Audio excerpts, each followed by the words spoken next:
Gracias, Andres. I'm gonna try to switch into English and let's see how it goes. And if not, I'll be switching from English to Spanish.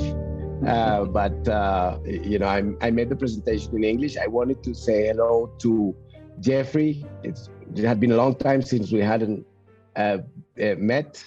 I was very pleased to meet Christopher this morning and yourself.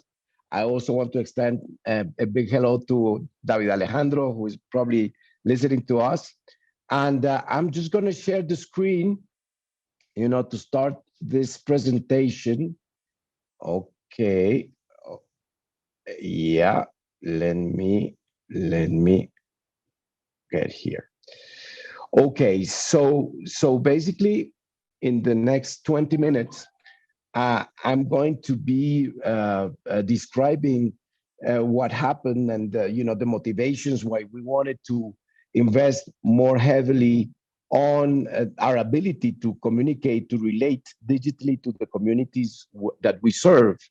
So, Sustainable Peace for Colombia, as you can see on the slide, was created in 2016, and its aim was to support the process of reincorporation of former combatants from FARC.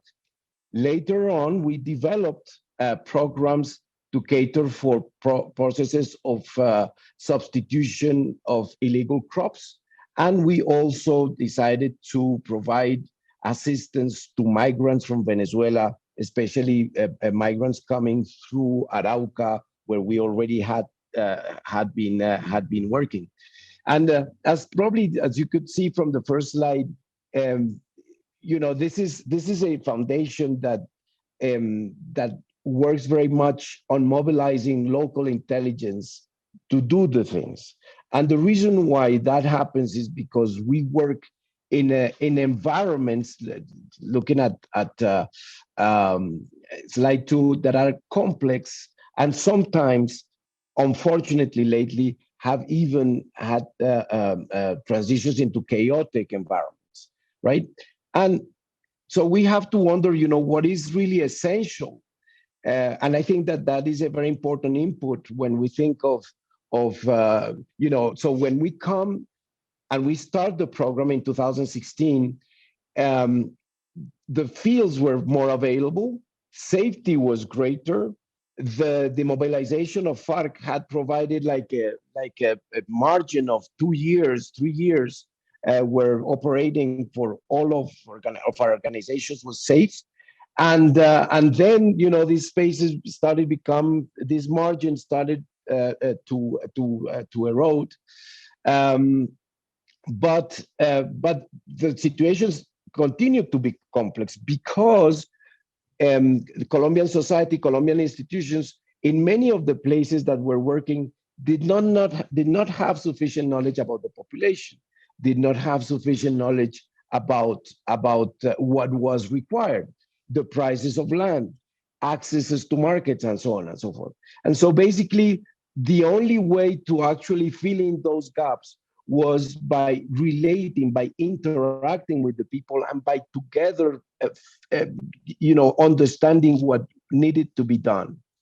And obviously, in this context of conflict, where you still have an armed conflict going on in spite of a very large demobilization as the one that took place in 2016, it was important also to be able to react. And so the way that we found was by having extensionist works that were not only like technical extensionists, but relational extensionists, people who were together with the community and who were always present, being there, trying to solve the different problems that came up, right?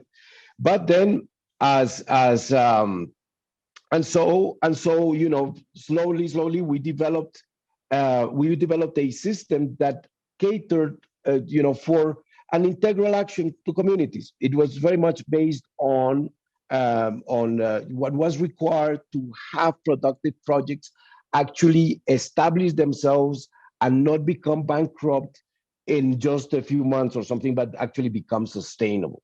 So we worked on developing technical assistance for the people to create their own infrastructures, to develop access to markets, to these other things. But as you see, it requires a lot of physical presence and it is tremendously relational from the very scratch. So we come to the idea of maintaining the cohesion of the different factors of production together for a sufficient period of time in such spaces, and we do that in in many parts of Colombia. This is the map showing a little bit, now as the program has become and the places where we operate. So we operate in zones that at this time, and we learned that during COVID that, these places were, so how to be present when in places where you cannot be necessarily physically present. And there were two motivations. The first one definitely was COVID.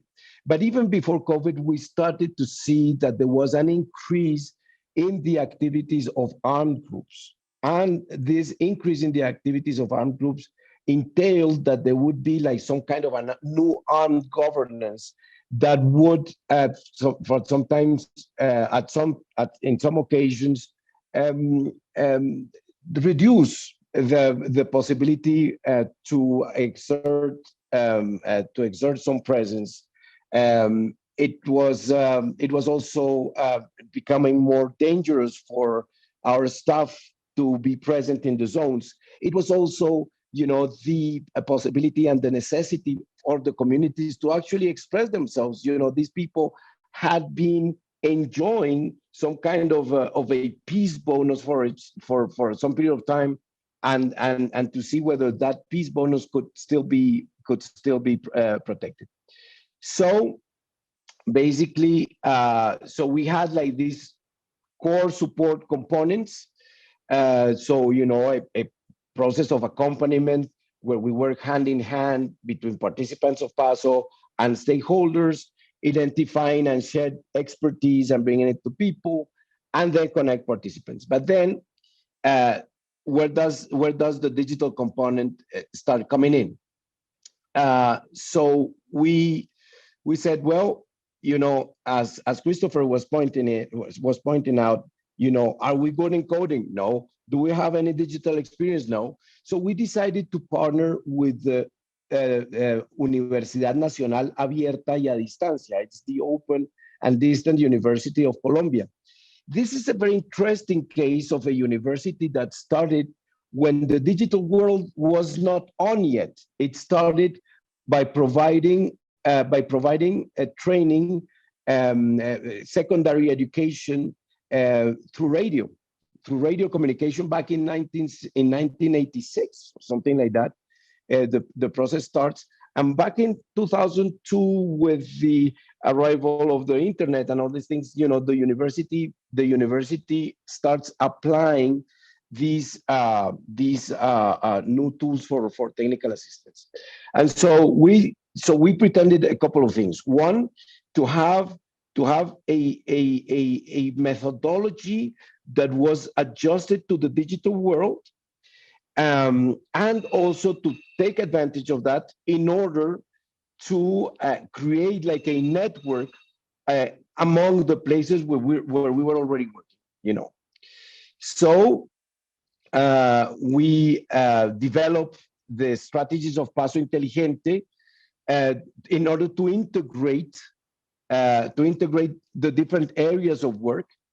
That is, to allow the people to identify productive assets, to improve the quality of the partnership of organizations between inside and among and within and outside territories, to actually improve the ability of people to bring the market to the products, and to provide financial education. So there were many questions. There were many questions that we had to ask ourselves, before we actually started. How was the hardware and software and connection? How did that happen in areas that are like not within like the typical town, but far away in the different veredas? And we found out that the most widely used or broadly used hardware is really the phone, but connectivity is not always available. But usually people find a way to like go to the top of a little hill or in order to download or in order to be able to be present there. And so this teaches us like yet another thing about the digital world in such context, and it is that you always have to take into consideration the perspective of the users. Users in general are going to be like, they're very interested in getting technical assistance because they think it is the only way they have to relate to the world and to get greater opportunities and so on. And yet they have to struggle with a lot of obstacles that they find on the way. Connectivity definitely is, and even the use of the phone. You would find that in the courses, one single group would be sharing one smartphone. Even the smartphone was not very, and depending on the age, they would count on the ability of the younger people to connect, that they had a better capacity to connect to the courses and to the links and so on. So we design, but the good thing is that the Open University, is very much aware of these things. So